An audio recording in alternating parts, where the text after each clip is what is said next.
Gênero textual poema. Como é que a gente vai trabalhar?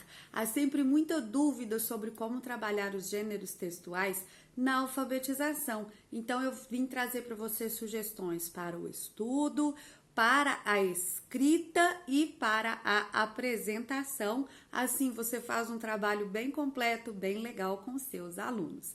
Meu nome é Ludmila Lima, eu sou professora, psicopedagoga, dou aula há mais de 15 anos na rede pública do estado de Minas Gerais, já alfabetizei muitas crianças, já ajudei muitos professores a alfabetizarem também e antes de começar esse vídeo, eu vou te convidar a clicar no link lá na descrição que leva você para uma comunidade alfabetizadora muito bacana, onde você tem à sua disposição diversos materiais, sugestões de jogos e atividades lúdicas para todas as habilidades de alfabetização da BNCC.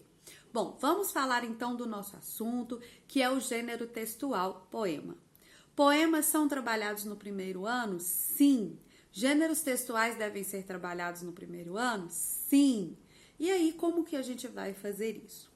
Primeiro, é interessante que você, professor, selecione alguns poemas que são do seu gosto, que são adequados ali para o contexto da turma, que vai ser do interesse da turma. Geralmente a cidade se interessa por animais, se interessa por brincadeiras, né? Então a gente tem ali José Paulo Paes, é uma indicação minha para você, são poemas muito legais, né? Então, os poemas que sejam interessantes ali para sua turma, para você, tá bom? Como que nós vamos iniciar o trabalho com os poemas? Com a leitura do professor. A leitura do poema é uma leitura que pede uma entonação especial, um ritmo especial, e as crianças tendem a imitar a maneira como viram o professor ler. Então, a leitura do professor é muito bacana para a criança ir, né, tendo um modelo de leitura desse gênero textual. Vamos ler o poema, mas vamos levá-lo escrito, né? Leva escrito, a criança vai acompanhar ou vai olhar e vai ver a sua leitura. Depois nós vamos fazer aquela exploração do texto. O gênero textual poema é muito interessante na alfabetização por causa justamente desse ritmo, dessa entonação, das rimas que traz, porque ele vai ajudar a desenvolver a consciência fonológica. E a consciência fonológica é muito importante para alfabetizar as crianças. Então, vamos procurar no texto as rimas, marcar, sinalizar no texto essas rimas. Vamos observar que esse texto é escrito em bloquinhos. Esses bloquinhos se chamam estrofes. Vamos contar quantas estrofes tem? Todas as estrofes são do mesmo tamanho? Há uma estrofe que se repete, se há, ela é um refrão? Então a gente vai explorar com as crianças. Conta as estrofes. Como é que a gente vai comparar o tamanho das estrofes? Contando quantos versos. Então vamos ver o que é verso. Verso é cada linha. E as rimas apareceram onde? Sempre no final do verso. E aí a gente vai explorando com a criança, pintando palavras, pintando rimas. Aí as palavras que você pintou, você pode copiar, você pode contar letra, contar sílaba, né? Que é mais um trabalho de alfabetização. Mas você vai fazer isso também no decorrer, né, dos seus trabalhos ali com o texto. Então, explorar as rimas, explorar os versos, explorar as estrofes. Chega num ponto que a gente vai trabalhar aqui mais detidamente aquelas questões do gênero textual. Então, pessoal, esse texto que a gente leu, que é formado por versos, que formam estrofes, que é cheio de rimas, esse gênero textual, quem sabe o nome dele? É carta, é bilhete, é convite, é uma lista. E aí você vai deixando as crianças tentarem, né? Uma fábula. O que é esse texto? Até que alguém diga, ou você diga que é um poema. né? Então, gênero textual, poema, tem que nomear com a criança. Nomeou, é poema, escreveu a palavra poema, nem viu a palavra poema, poema. Vamos trabalhar as características do poema, é tudo que a gente acabou de trabalhar, né? A rima, a estrofe, o verso. Então, esse texto que tem rima, estrofe, poema, beleza? Finalidade pessoal, finalidade no poema pega. Sempre que o texto não tem uma finalidade muito prática, as crianças se confundem.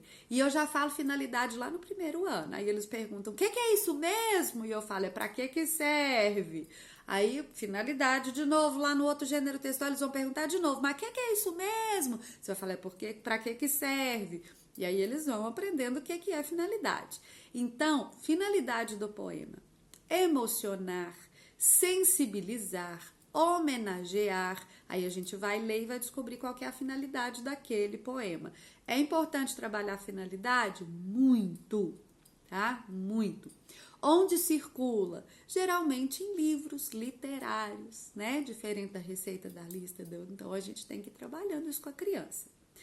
Bom, aqui nós já temos um estudo do poema, nós já sabemos como ele é, para que ele serve, nós já vimos que tem poemas com tamanhos diferentes, estrofes diferentes, versos diferentes. Aqui você já levou uns 3 poemas para sua sala, já deu uns 2 poemas de para casa combinado? Beleza. Então, a gente chega num dia que a gente vai fazer a escrita de um poema. Escrita com o primeiro ano, é interessante que seja uma escrita coletiva. Como que a gente pode, né, conduzir essa escrita para que ela saia um bom resultado?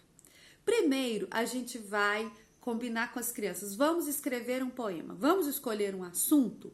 Aí você pode deixar que alguém sugira, ou você pode trabalhar um assunto que você estava trabalhando. Por exemplo, trabalhando a água. Então, vamos fazer sobre a água para sensibilizar as pessoas sobre economia de água? Não, a gente vai fazer um poema sobre a mãe, porque está chegando maio e a gente quer homenagear as mães, né? Então, a finalidade não seria sensibilizar, ou emocionar, ou homenagear? Então, um para sensibilizar sobre a água, ou um para homenagear a mamãe, né? A gente vai escolher um assunto.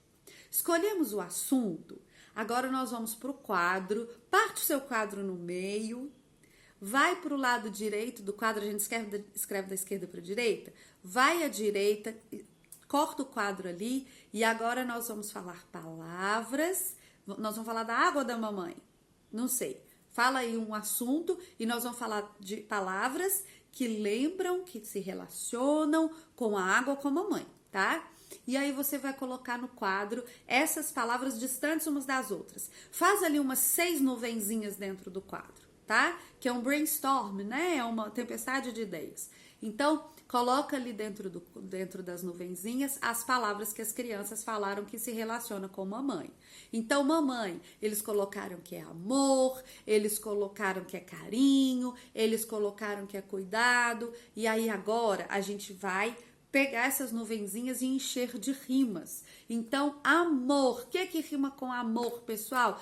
Cor rima com amor, flor rima com amor, e aí você vai escrevendo as palavras que eles vão ditando, né? Que rima com carinho? Ah, rima ninho, rima menininho, rima... E aí você vai escrevendo ali. Então, você vai encher o seu quadro com palavras relacionadas ao assunto e com palavras que rimam com palavras relacionadas ao assunto. Depois, você vai para o outro lado do quadro e fala com as crianças, gente, nós vamos precisar de um título, aí você coloca uma linha onde ficaria o título. Nós vamos dividir o nosso texto como? Ah, professora, tem que fazer verso e estrofe. Então, nós vamos fazer 2, 3 estrofes de 4 versos. Aí você já marca onde é que você vai escrever, os espaços que você vai saltar. E aí, agora, pessoal, qual que vai ser o título? Deixa as crianças falarem. Pessoal, e agora, como que eu vou começar a escrever esse poema? E aí você vai escrevendo conforme eles falam. De vez em quando, né, por exemplo, escreveu ali 3 versinhos e travou. Aí você lê desde o começo com uma entonação bem legal, que eles vão tendo ideias de continuação, né? Então, assim, mamãe, você é meu amor, é mais linda que uma flor, e aí eles vão continuando, e você vai escrevendo, e no final as crianças vão copiar o poema que vocês fizeram.